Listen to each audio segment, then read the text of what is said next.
Brian Book Club Podcast Korean. 안녕하세요. 오늘 여러분과 함께 좀 깊이 들여다볼 자료가 있는데요. 버지니아 울프의 소설 델러웨이 부인의 한 구절을 아주 특별하게 다룬 영상 기록입니다. 아, 그 유튜브 채널 브라이언 북클럽 영상 말씀하시는 거죠? 네, 맞습니다. 거기서 북텔링이라고 하는 뭐랄까 인문 고전 퍼포먼스 같은 걸 했더라고요. 그리고 그 후에 토론도 이어졌고요.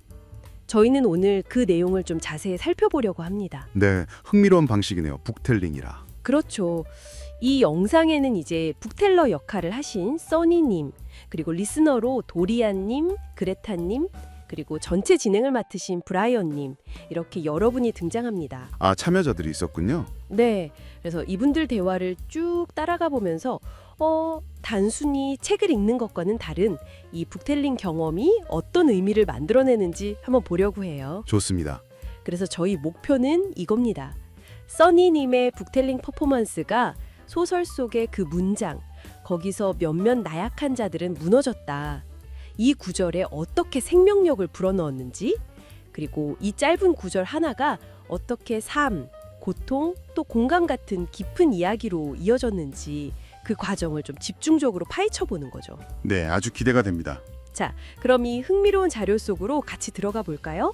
우선 그 북텔링이라는 형식 자체가 조금은 생소하실 수도 있을 것 같아요. 네, 저도 좀 그러네요. 영상 속 써니님 모습을 보면요.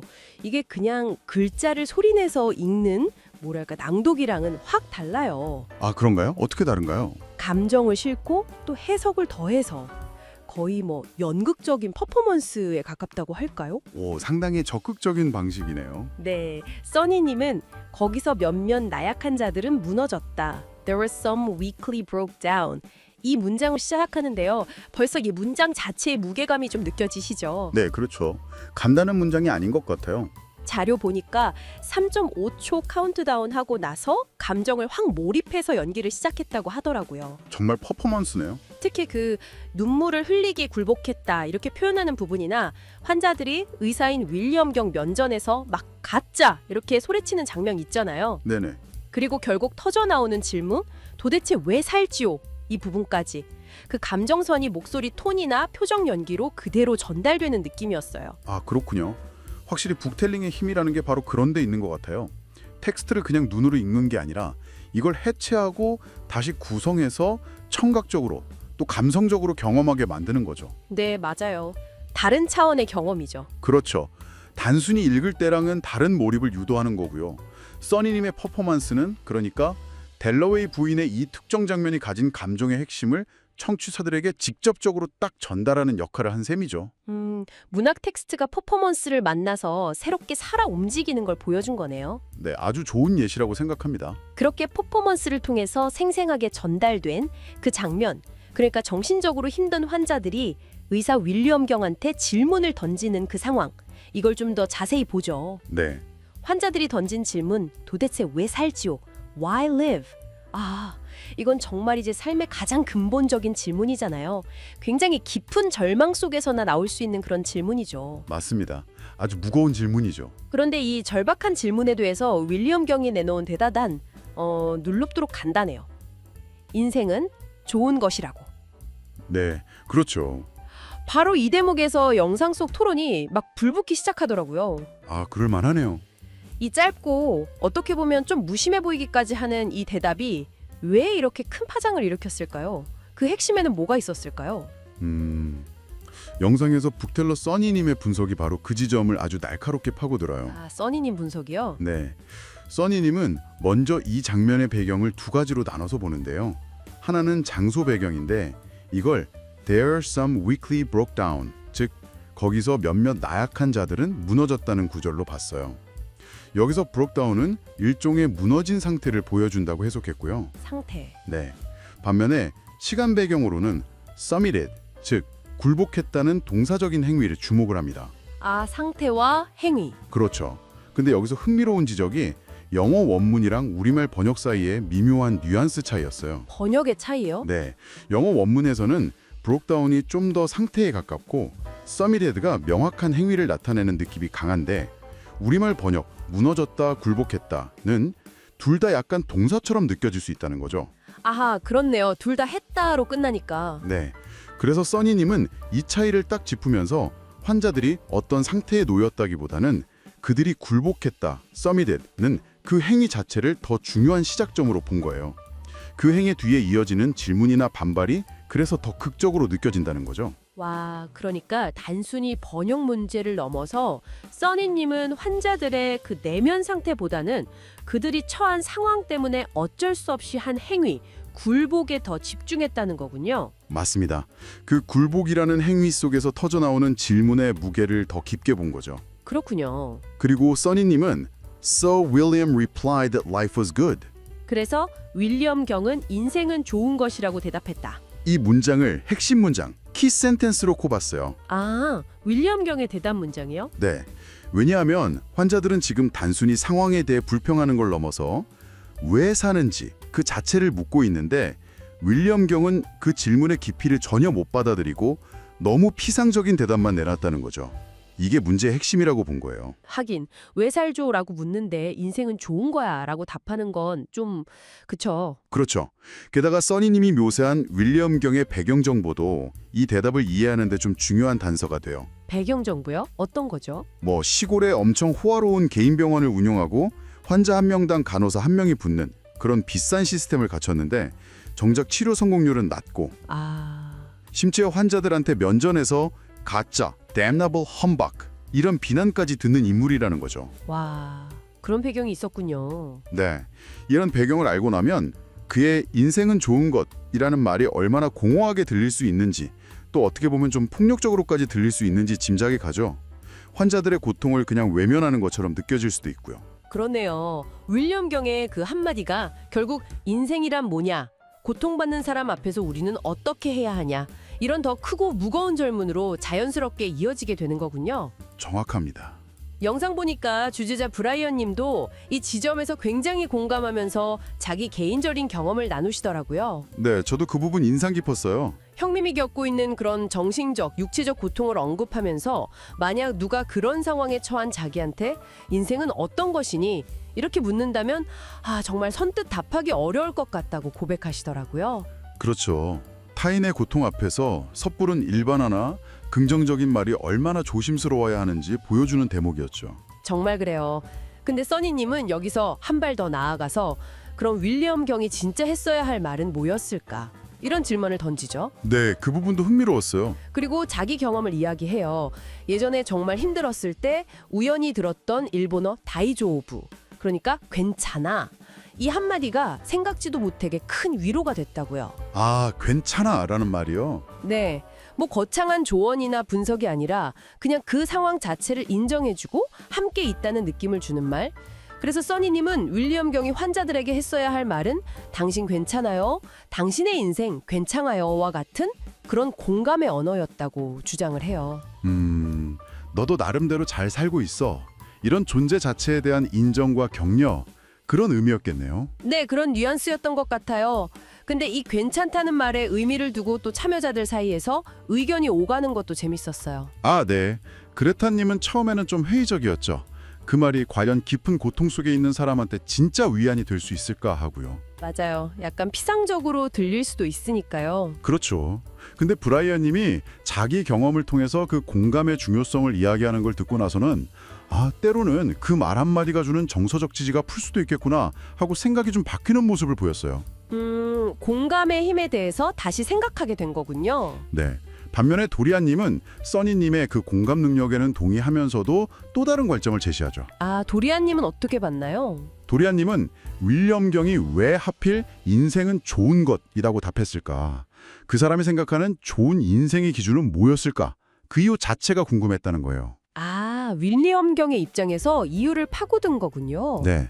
어쩌면 윌리엄 경 나름대로는 그게 최선의 대답이었을 수도 있지 않을까? 뭐 이런 질문을 던지는 거죠. 이렇게 하나의 반응에 대해서도 해석이 참 다양하게 나올 수 있다는 점이 흥미로웠습니다. 그렇네요. 다 다른 각도에서 보네요. 바로 그 지점이에요. 델로웨이 부인 속에 정말 딱 한 문장, 그리고 그걸 재현한 북텔링 퍼포먼스가 어떻게 이렇게 각기 다른 개인적인 경험과 성찰을 끌어내고 또 공감과 위로, 삶의 의미에 대한 이런 풍성한 토론으로 확장될 수 있는가? 이게 바로 문학과 퍼포먼스가 만났을 때 일어날 수 있는 어떤 화학작용 아닐까요?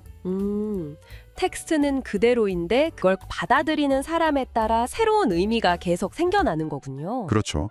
텍스트는 고정되어 있지만 그걸 받아들이고 해석하는 사람들의 경험과 만나면서 끊임없이 새로운 의미를 만들어내는 거죠. 와, 정말 그렇네요. 네, 이 대화를 듣고 계신 여러분은 어떠실까요? 만약 여러분이 윌리엄 경의 입장이었다면 그 절망적인 질문 앞에서 어떤 말을 건넸을 것 같으세요? 인생은 좋은 것이다 라고 말했을까요? 아니면 써니님이 제안한 것처럼 괜찮다고 했을까요? 아니면 또 전혀 다른 방식의 소통을 시도했을까요? 이 질문은 우리 모두에게 타인의 고통에 대한 자신의 반응 방식을 한번 돌아보게 만드는 것 같아요. 네, 정말 생각할 거리를 많이 던져주네요. 토론이 진행되면서 다소 좀 진지하고 무거운 분위기가 이어졌는데 영상 마지막 부분에는 참여자들이 각자 인생을 한마디로 정의하면서 분위기가 좀 가벼워지는 부분도 있었어요. 이것도 꽤 재미있더라고요. 아, 인생 정의학이? 네, 저도 봤어요. 정말 다양한 정의들이 나왔죠. 도리안님은 인생은 우연이다. 오, 우연. 그리고 브라이언님은 인생은 모험이다라고 제안했고요. 그레타님은 앞선 토론의 맥락을 딱 살려서 인생은 괜찮은 것이다. 아, 그레타님은 괜찮음으로. 네. 네. 그리고 써니님의 정의가 좀 독특했는데 인생은 던지는 것이다 였어요. 던지는 것. 네, 이걸 듣고 브라이언님이 아 정말 써니님답다 이러면서 웃으시더라고요. 왠지 모르게 그 정의가 써니님이라는 사람과 잘 어울린다고 느낀 거겠죠. 뭐 약간 내려놓음이나 포기의 의미까지도 좀 내포된 그런 복합적인 의미일 수도 있겠다 싶기도 했고요. 네. 우연, 모험, 괜찮음, 던지는 것. 이 짧은 단어들 속에 각자가 삶을 바라보는 관점이나 삶의 불확실성 또는 어려움에 대처하는 방식 같은 게 함축적으로 담겨 있는 것 같아요. 그렇죠. 각자의 철학에 보이는 순간이었죠. 네, 정답은 없지만 각자의 삶의 철학이 엿보이는 순간이었달까요? 이런 다양한 정의들을 통해서 우리는 결국 삶을 이해하는 방식이 결코 하나일 수 없다는 걸 다시 한번 확인하게 되는 것 같습니다. 맞아요. 자, 그리고 마지막으로 북텔러 써니님이 그날 토론에서 핵심 영어 단어로 서브밋을 선택했다는 점도 한번 짚어볼 필요가 있을 것 같아요. 이 단어 선택 자체가 토론 전체를 좀 아우르는 메시지를 담고 있는 것 같았거든요. 아, 그날의 단어 submit. 네, 중요했죠. 써니님이 서브밋의 뜻으로 세 가지를 제시했잖아요. 우리가 흔히 아는 서류 같은 거 제출하다. 네, 그리고 항복하다, 굴복하다. 마지막으로 약간 격식적인 상황에서 진술하다, 말하다는 뜻까지요. 네, 여러 뜻이 있죠. 근데 여기에 더해서 소개된 영어 정의 to agree to obey someone or something or to go through a process, especially when you have no choice. 이 부분이 핵심이었던 것 같아요. 특히 선택의 여지가 없는 상황에서 복종하거나 과정을 받아들이기로 동의한다는 의미? 바로 그겁니다. 이 submit이라는 단어가 본문에 나온 환자들이 처한 상황이랑 아주 절묘하게 연결이 돼요. 아, 환자들의 상황인가요? 네. 그들은 윌리엄 경의 권위나 치료 과정에 어쩔 수 없이 굴복 submit 하면서도 동시에 그의 면전에서 가짜, damnable humbug 이라고 소리치면서 저항하는 모습을 보이잖아요. 아, 그렇죠.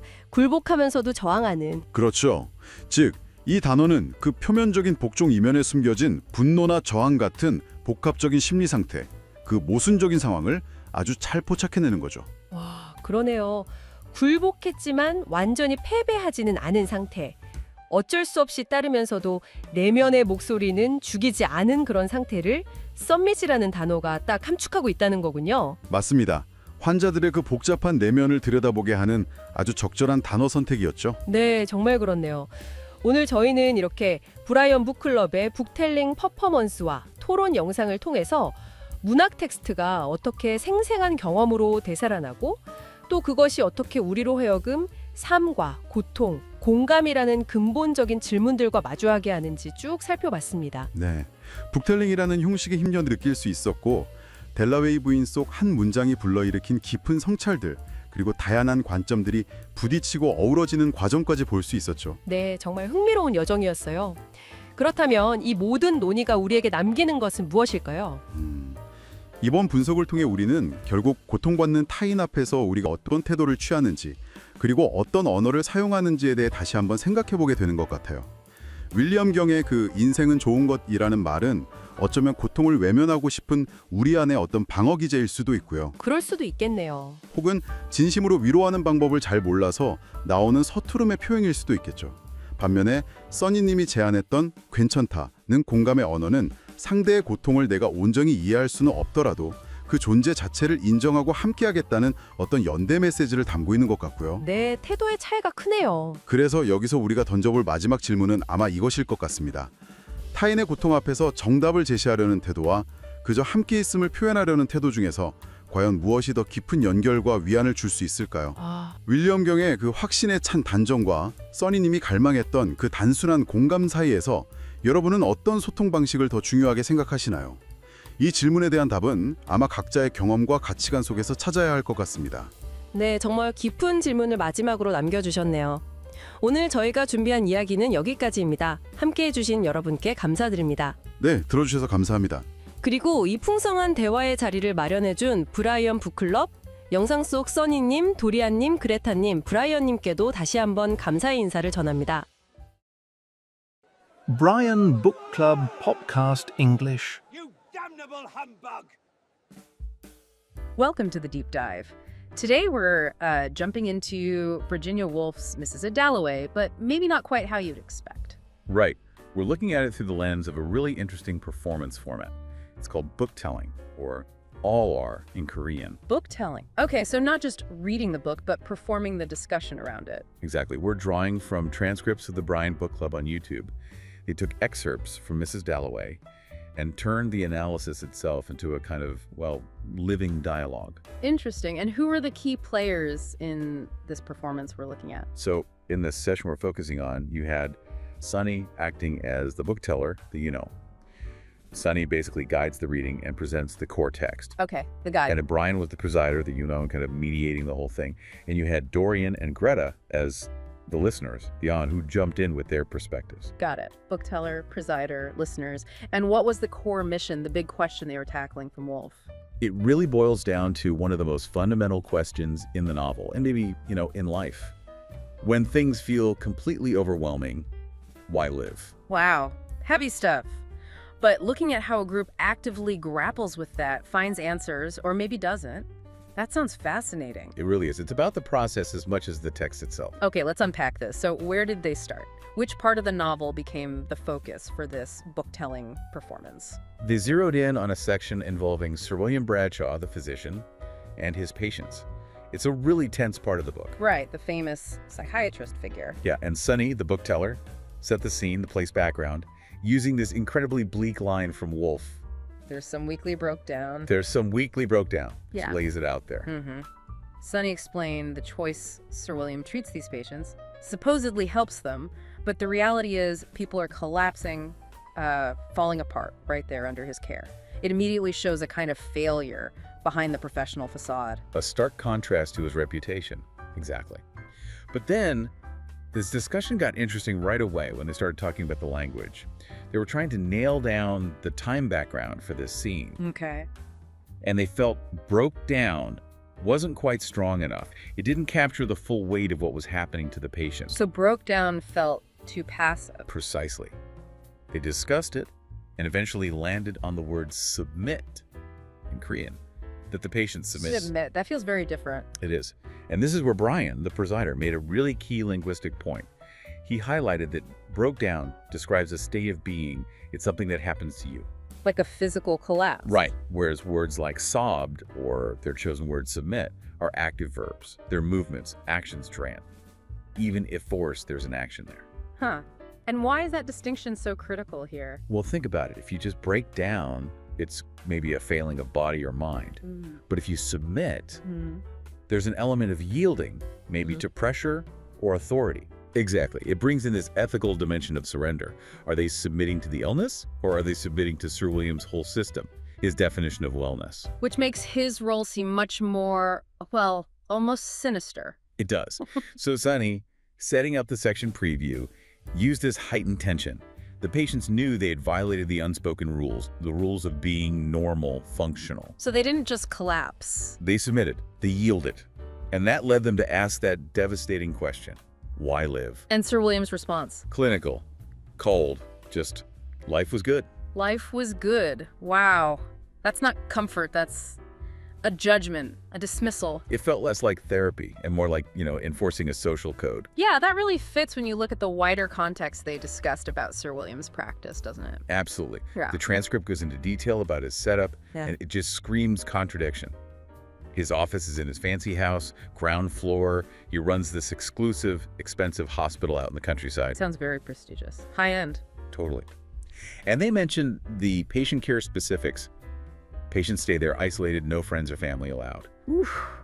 Isolated care. But they boast this, amazing sounding one-to-one nurse-to-patient ratio. You'd think, wow, personalized intensive treatment? That's what it implies, yeah. Top tier care. And yet, the transcript flatly states the rate of patients actually getting better was low. Low, with all that luxury and attention. Exactly, low. So you have this huge disconnect, right? Maximum expense, maximum staffing, minimum results. It suggests the whole system is built for something other than healing. For reputation, maybe. For Sir William's status. Seems like it. It's all about the appearance of success. And the performance group noted that the patients saw right through it. They actually called him fake. Fake. Because his whole definition of a good life wasn't about actual well-being. Not internal well-being, no. For Sir William, life being good meant strength, physical, mental, and hitting all the social benchmarks. Reputation, position, doing what society or your family expects, following your destiny. So if you can't perform those roles, if you're vulnerable, Then your life isn't good, according to him. It basically pathologizes anyone who doesn't fit that narrow, rigid mold. It's wellness defined by conformity. that is incredibly cold comfort, like you said. It must have hit the group hard. Did they contrast that with their own ideas? They did, and it was a great moment. Sonny, the book teller, directly countered Sir William's very external, material definition of success with his own. And what was Sonny's definition? It was fascinatingly introspective. Success for Sonny was about dedicating more time to reading, to literature, and to what he called communication exchange, meaningful interaction. Wow, so not wealth or status, but internal richness and connection. Completely. It just threw that gap into sharp relief, didn't it? The gap between Sir William's transactional, detached world and the value placed on shared human experience within, say, a reading group. Here's where it gets really interesting, because they moved beyond just criticizing Sir William, right? They started actively searching for a better response. Yes, exactly. They recognized that Sir William's life is good is just utterly useless, bankrupt even, when someone is truly in despair, asking why live. So what did they propose instead? Well, Brian, the presider, shared something quite personal. He talked about struggling with how to offer real comfort in those moments. He realized that, complicated answers or platitudes just don't land. Yeah, they often feel hollow. Right. So he recalled a simple Japanese phrase, free dekofo, daijubu desu, which basically translates to you're okay or it's okay. You're okay. That's it. simple. He suggested that kind of basic affirmation, you're okay, or maybe your life is okay, would have been infinitely more helpful, more human than Sir William's judgment. Just acknowledging their state without demanding they change it immediately. Exactly. Now, this wasn't immediately accepted by everyone, which I think shows it was a genuine exploration. Sonny, for instance, admitted his first reaction was, that's too simple. How can you're okay help someone in deep existential pain? Yeah, I can see that initial skepticism. It sounds almost dismissive in its simplicity. But then, as they discussed it, Sonny came around. He saw the power in it, not necessarily as a magic cure, but as crucial validation. Maybe for self-talk or just a moment of relief, it cuts through that demand to perform strength. If Sir William demands strength, this offers acceptance. Yes, just simple acceptance in that moment. And at the same time, Dorian, one of the listeners, kept pushing on Sir William's hypocrisy. How so? Dorian basically asked, okay, Sir William preaches this life of strength and duty, but what kind of life did he actually live? Was he happy by his own standards? Right. Does the authority figure even believe their own rules or benefit from them? It's the classic problem, isn't it? The detachment allows them to impose rules that might leave everyone, including themselves, feeling empty. So to counter this emptiness, did the group try to define what life does mean to them? They did. It was this really lovely, spontaneous moment. They just started offering their own definitions of life. Okay, what did they come up with? Dorian defined life as chance. Just the sheer randomness and opportunity of it. Chance? Okay, unpredictable. Then Greta offered adventure. Life is exploration, seeking new experiences. Also very outward-looking, full of possibility. Both stand in stark contrast to Sir William's rigid conformity. Absolutely. And then came Sonny's definition, which was, well, a bit more complex, maybe even funny at first glance. He said, life is throwing away. Throwing away? That sounds kind of bleak, like throwing life away. That was my first thought too. But Brian jumped in with this really insightful interpretation. He suggested it wasn't about nihilism, about discarding life itself. Okay. He framed it as strategic wisdom, knowing what to throw away, knowing when to quit fighting an impossible battle, when to discard an expectation that's crushing you, when to, throw in the towel on something that isn't serving you. Ah, so it's selective surrender, choosing what not to hold on to. Exactly. It's about saving your core self by letting go of the unnecessary burdens. That completely reframes the idea of surrender, doesn't it? It's not just giving up to despair. It could be giving up on the things that cause despair. Precisely. Which brings us beautifully back to the key word Sonny picked out from their whole session. The best English word he identified was submit. Submit. Back to where we started almost. Yes, but now with all these added layers, the group really dug into how multifaceted that word is. On one hand, yes, it means obeying authority, going through something when you feel you have no choice. That's the patient situation with Sir William. The forced submission. Right. But submit also means things like formally presenting something, like submitting a document, or simply yielding, surrendering. It has nuances. So what does this all mean when you put it all together? Well, this deep dive into the book-telling performance showed it wasn't just about passively reading Woolf. It was an active, almost desperate search for a genuinely ethical response to suffering. Contrasting two kinds of submission, maybe. I think so. You have the clinical submission Sir William demanded, submitting to rules, to authority, potentially to despair itself. And then you have the possibility they uncovered, maybe submitting to a simpler, kinder truth. Like submitting to the idea that, as Brian suggested, you're okay, even amidst the pain. Exactly. It's like they use this century-old novel to tackle a very modern dilemma. How do we offer real comfort when society pushes these cold transactional standards? The patients were forced to submit to failure, to authority. But the group found another way to think about it. Yeah, what if submit could also mean choosing to yield to grace? Submitting to the simple fact that you are fundamentally acceptable, even if the pain is immense, even if you feel you have no other choice but to face it. It turns submission from defeat into a kind of radical self-acceptance. A powerful shift. So maybe the final thought for you, the listener, builds on that. We saw the patients submit to despair, and the group wrestle with what else submission could mean. And maybe think about your own life. Are there external standards, impossible expectations, performances you feel forced to uphold, things that maybe it's time to strategically throw away, as Sonny put it? Choosing what to surrender. Yes. And conversely, what simple, maybe difficult, but fundamental truth about yourself, about your life, is actually worth submitting to? What core fact, even if it's just I am here or I am okay right now, allows you to find a moment of peace, something to definitely mull over?